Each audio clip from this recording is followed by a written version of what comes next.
Welcome to Infinite Conversations, a podcast about art and life. This is Marco V. Morelli, and my guest in this episode is the philosopher Bonnitta Roy. This is part 2 of our conversation, entitled Making the Move from It to We, a Manifesto for Open Participatory Organizations. And I recommend you listen to part 1 first, if you haven't already. We explore the question, how can organizations support our authentic and meaningful engagement in work we actually care about? My collaborator, Ali Rabinovich, starts off this part of the talk, and then Bonnitta and I join in. Bonnitta's manifesto is published on medium.com, where you'll find it under her user profile at Bonnitta Roy. For more information, see the episode page for this talk on infiniteconversations.fm. That's also where you can support this podcast with a one-time or monthly donation and help us build a creative gift economy for social poetics and planetary thought. And it's where you can join the conversation. Just follow the button to the topic on the Infinite Conversations forum. All right, here we go. What was the mood that you were in that birthed the OPO manifesto? 5 years ago, due to the collapse of the economy, I left my career after 33 years and took a severance pay that got me through the first year and decided to really dedicate my life. What does the tagline of all the Lure Insight Center says? What is possible that's never been possible before? And it was clear to me that this process was a collective process or a group process. So I did some experiences in group process, and I started, as I said before, seeing what was written about organizational experiments, organizational design, group facilitation process, organizational psychology. That brought me into researching the origins of civilization and symbolic and synthetic ways we look at systems and systems theory, the changes in system. And so in February of 2015, so just a little over a year ago, 65-page theoretic work of nonfiction that covered the evolutionary anthropology and the neuroscience and the organizational psychology of contemporary group practice, and how the new zeitgeist was bringing that beyond, for example, Keegan's theory of individual leadership and all this stuff. And it was very hard for me because I was also committed to practicing the theory, right? So I didn't go and take conventional jobs. I, as you know, struggled with maintaining my own sustenance, my own finances. I kept just saying, no, just stay in participation. Don't do the thing you've been good with. So some of this deeply transformative ways of looking at what it is that for people to organize. How did people come just at the right minute? Gave me, okay, I live another 30 days, so people would see my work. And, this was very fascinating to me. Instead of like building this whole thing in a marketing program and doing all this stuff, how could I just see if, is abundance real? It's a nice concept, right? But is it real? Can I just really, with all the debt of the farm and stuff, can I really live on open participation? So this was very interesting, and anxiety driving at the same time. But I was just committed to, it doesn't make any sense if you don't try it yourself, right? So it's a theory, or it's the work came out of that practice and out of doing a lot of research.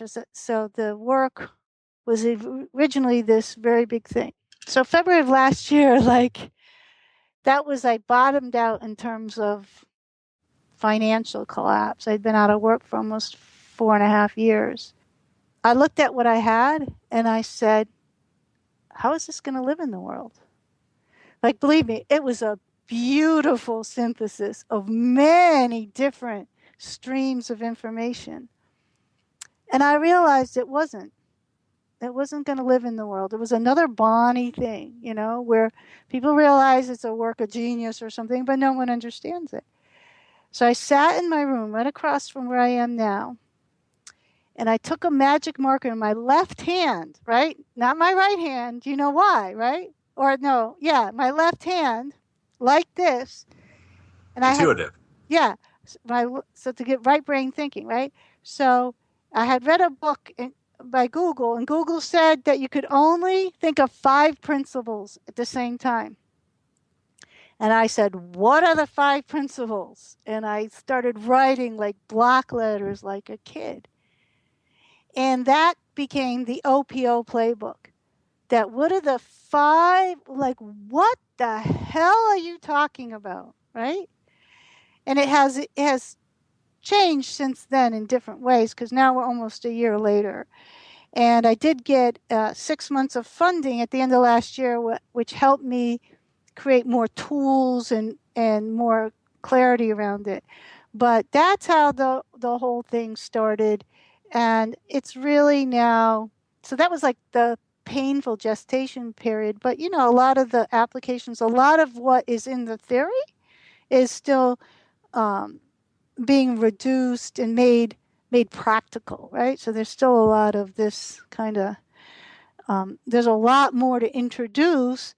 And so after the 6 months of last year that I helped establish Triaxiom 9, and they're an independent company starting to set up OPOs, then I said, okay, now it was clear that Medium had become the place to start opening some of this knowledge, now rewritten for, it's still a little difficult, but rewritten for a larger audience. And so that, that's just been in what those articles are less than 3 weeks old. So that's kind of the story.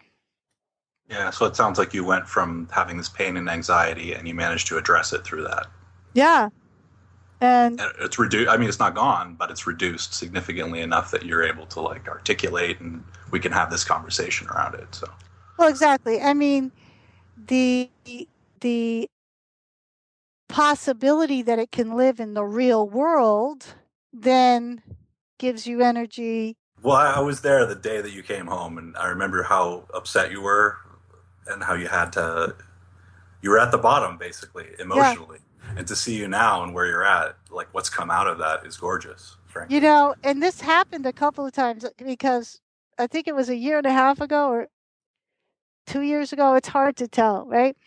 But I got an offer to work with someone who has a very, very successful consulting business. And he saw me at a community event. And he said, I have to meet you, blah, blah, blah. And he's an interesting person. He'd done a lot of work. And he was 70 years old. And he was an intuitive leader. And he had this whole architecture of leadership that was quite beautiful. But he was not someone that was able to write and model his work. So I spent 2 days with him in dialogue. And then he offered me to work with him to write his swan song, basically, right? And I remember sitting there and I was so conflicted, because I so needed the work, right? And yet it was going to birth his thing, which was cool, really old school though. And I just had to walk away from it, and it was just like, and there were other stories like that, but but just kind of keeping the faith, and noticing these are my decisions. This is my dream and others' dreams, and also knowing that I was trying to name something that wasn't me, but that was collectively in people's intuitions. So if I could name it properly, which is difficult, then I could participate with more people. And I remember speaking with someone who really resonated with it. And I said, if there's 20 of us, there's 20,000 of us. And if there's 20,000 of us, there's 200,000 of us. And if there's 200,000, we're cool. So then do you have clients that hire you essentially to consult or to provide some services around OPO? Okay, so right now I am in more of a teaching mode. And I have started I had started last year, helped launch a company called Triaxiom 9, and they are like the channel that has clients, and they've setting up a constellation of tech companies as OPOs. And I have the clients in Europe who have clients that I'm partnering with to help build this knowledge base. So, and then I have a couple of people that I would consider my direct clients. But for me, it's more important to create a network of people where what I have to offer is passed on to people who already have a client base. You see, I mean, this is more my position is a little more in a teacher trainer role. How are you setting up your own organization or organizing or work? How are you setting up your own work as an OPO? Okay, so we set up the OPO with the initial launch company, right? So you see, the language is different, right? Because I don't work for them, they don't work for me. We're in a strategic partnership as an OPO. See, very opt-in, very opt-out. But we set it up when we started. We set it up through the OPO methodology. What are the values, objectives, and performance? What is the core performance zones here? What are the network performance? What is the that's not on Medium. That's on other material that shows you how to set up an OPO. We're gonna we have brochures. We're going to make that open source. So anyone can set up themselves up as an OPO. But we went through the process ourselves. We're working with the governance systems ourselves within our own relationship. So then in terms of how I get clients, that company that I helped launch, that partnership, they already have many clients and a network of clients. And then people that I know have been business consultants and have leadership centers that have their clients. And they're now interested in bringing some of this work into their own practices. So the templates, the actual thinking is open sourced. Anybody can access it, can use it, can interact with it. But then, as far as the work that the way that you make money, basically, and the economic flows, you can act as a consultant. People pay you to do that to help an organization, a company, for example, like become an open participatory organization. Yeah, so the templates, a couple of people have looked at them or read things on Medium, and they get back to me, and they're very intuitive. They've already thought a lot about this, except they don't have the templates and stuff. But other people, they need a lot of work in doing the paradigm shift. If you don't shift the paradigm, like some of the work we just did, it's really tough. Like if you have a big company or a relatively large company, let's say 50 people, and I ask you, okay, I want you to tell me what your company is, and I don't want you to mention roles at all. People don't know how to talk about companies without roles. So why does it matter? And then we can explain why it matters and why it makes you less agile. But so this is the type of consulting we do, because you can make things open source, but people need a lot of support in truly making the switch to thinking in terms of, let's say, closed systems thinking versus complex processes in human interactions. One is a abstract view. One is, let's stay with what's actually happening. One depends upon a systems thinking mentality. The other depends upon some of these ways of we learn to be transparent in communication with others. So these are the ways in which I show up. And I have a first workshop in a retreat center in Berlin in April, first week of April, which will be the first formal workshop for people that are interested. And we're trying to build some larger retreat type workshops for people to immerse themselves into the work. So if people want to participate in these offerings, how would they do so? Yeah, so I have a website that I think I said launched last night, and it's called appassociates.net. Did that show up? And when you open the page, you'll see 3 tiles. If you click on Learn, you can sign up for the Learning Community newsletter. Don't be surprised that there's not a lot of stuff that's going to come down your pipe yet, because it's all very new.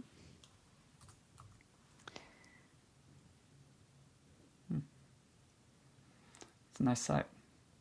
Beautiful image there. It's the cafe at the Louvre. Wouldn't it be nice if work felt like that? That's how I want work to feel. That's why I put it there. Well, I want to say that this is a really useful conversation for me, because part of what I'm trying to do with the theory of everybody is to create something like an open participatory organization. Yeah. I don't want to have these artificial walls, between people, Right. or between sort of the interiors of the organization and the exteriors, or the different, levels of it. Even though there are levels of it, there's kind of a core group of us that are actually making it happen, right? We're showing up every day, doing the work, organizing hangouts, organizing podcasts, writing, etc. So, that's where, for me, there's a sense of commitment. Like, I'm not merely opting in, although in another sense I am. But I recognize that there are always going to be different and fluid levels of commitment versus participation, and I want that, because I want to cycle through as well. I don't want to become a prisoner of my own structures. Exactly.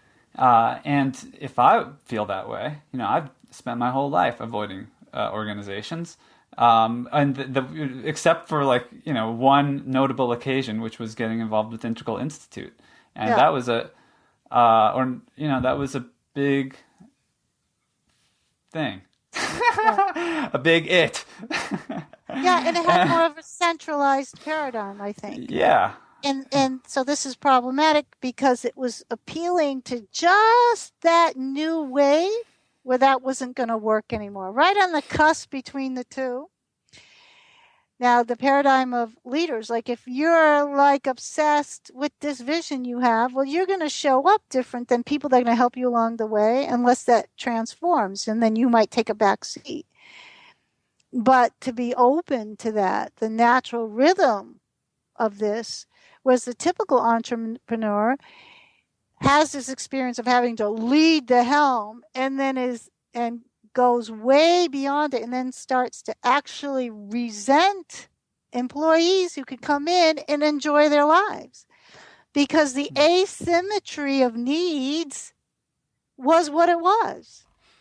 I'm going to almost go bankrupt in 5 years of doing this, but I want people just to come in and enjoy. And that was one of the things I loved best about the company I used to work for. We hired marginally illegal aliens from Ecuador, and they bought $300,000-$400,000 houses, doing what they knew how to do, and try to make it real for them, and just And not to begrudge them, not to work past, the extra burden of the founder. This is founder syndrome because of this sense of commitment that their values are going to be different, and to just honor that and let, it's the asymmetry of the values that are operating with you and your needs and somebody else. That's going to be part of your experience.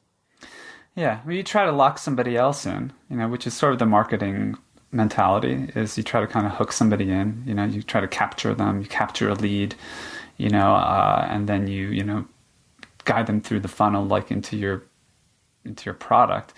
Yeah. You try to lock somebody else in, but you end up locking yourself in, ultimately. Exactly. And so now you can develop sensitivity for how people have been locked in for time immemorial. And without the internet and without these tools, we wouldn't have a chance to explore these new ways of being. So it's all timely just now, right? And so to honor that also, that this is natural rhythm of human organization through time. And it's not going to change because I wrote a manifesto. I wrote a manifesto because it's changing. Yeah. I just noticed.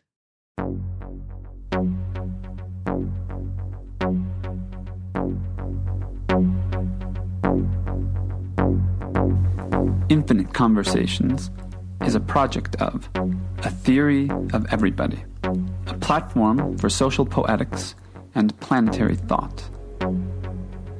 In addition to this podcast and podcast network, we're also working on a number of other projects, including an online journal of consciousness and culture called Metapsychosis, an unusually hardcore book club called Lit Geeks, and a discussion hub tying these all together at infiniteconversations.com, where you can join the conversation. We offer all this freely in the spirit of the gift, and you can learn more and support our work at theoryofeverybody.com. Once again, this is Marco V. Morelli. Thanks for listening.